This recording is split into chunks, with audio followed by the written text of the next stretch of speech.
Hey, and welcome back to English with Fliss. Today we are going to talk about the two homophones, whether and weather.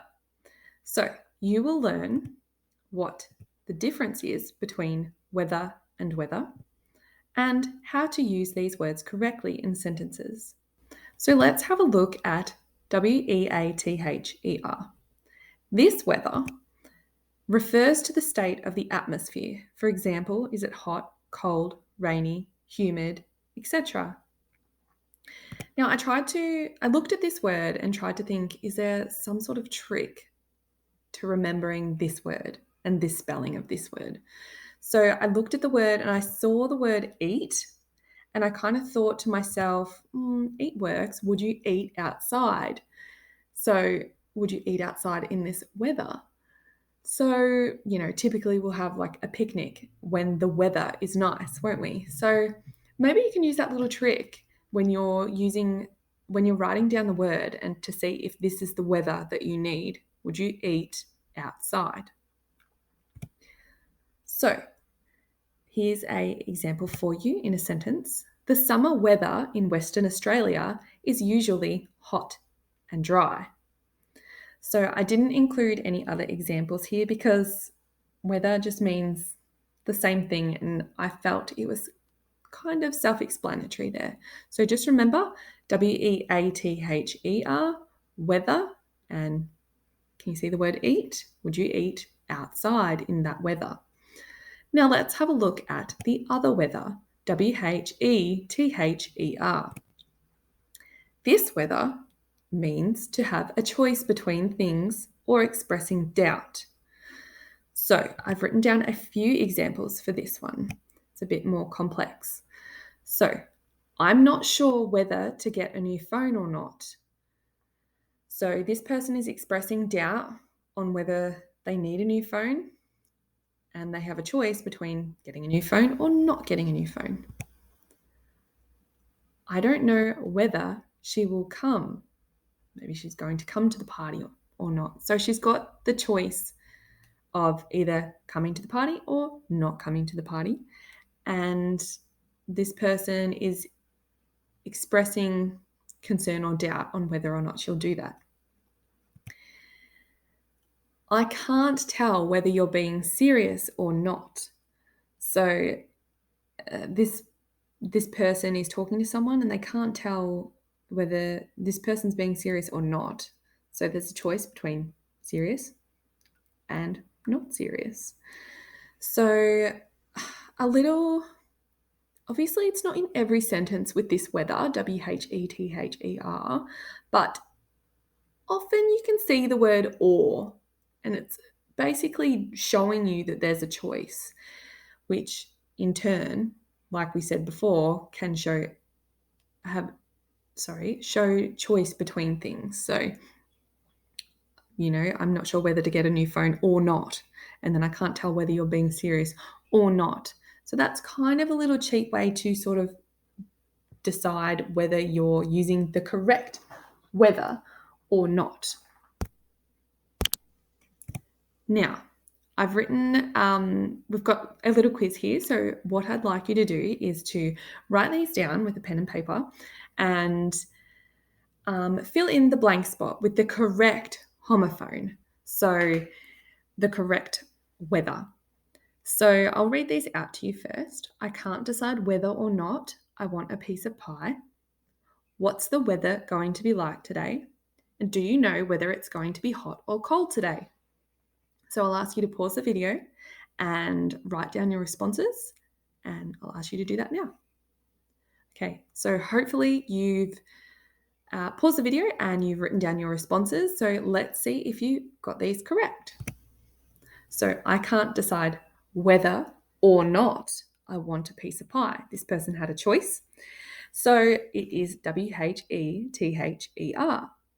Now, what's the weather going to be like today? We're talking about the atmosphere, weather. Now, do you know whether it's going to be hot or cold today? Now, with me mentioning the words hot or cold, you might have thought it was weather, but that would be incorrect because we are deciphering between the two choices of the outside weather, the atmosphere, if it's going to be hot or cold. So it is actually WHETHER.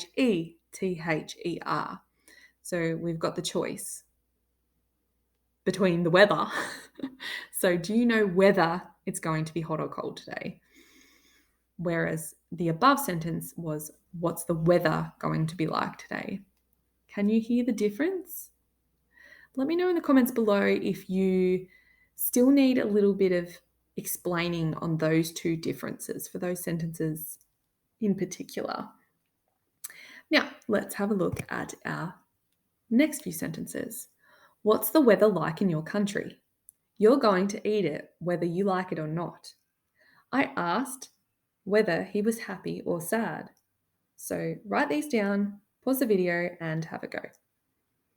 Okay, so I hope you've paused the video and you've had a go at it, and let's check out the answers. So, what's the weather like in your country? We're asking what the atmosphere is like in your country, which is WEATHER. And would you eat outside in your country? Oh. Now, you're going to eat it whether you like it or not. So, this person doesn't really have a choice. So maybe their mum's telling them to eat this food, and whether they like it or not. Mum doesn't care. You're going to eat it. So WHETHER.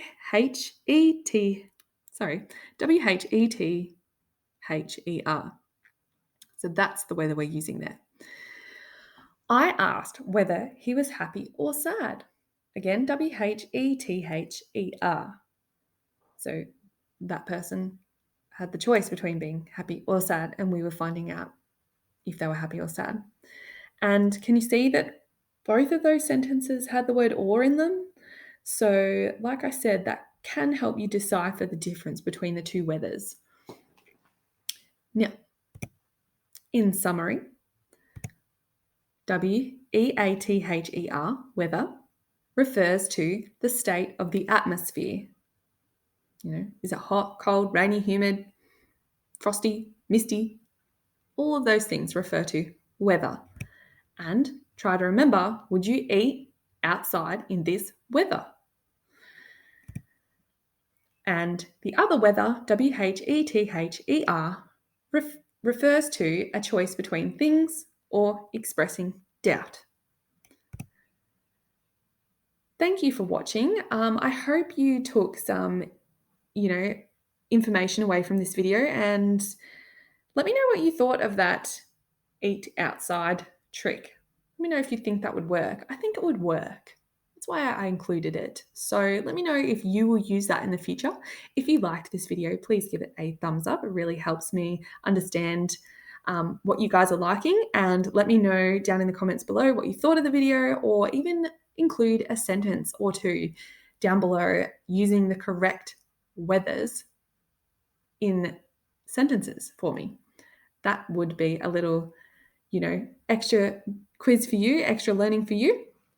And if you want to see more videos like this, hit that subscribe button and the little notification bell so you don't miss any upcoming videos. And you might want to check out my Homophones playlist for other interesting homophones and how to differentiate them.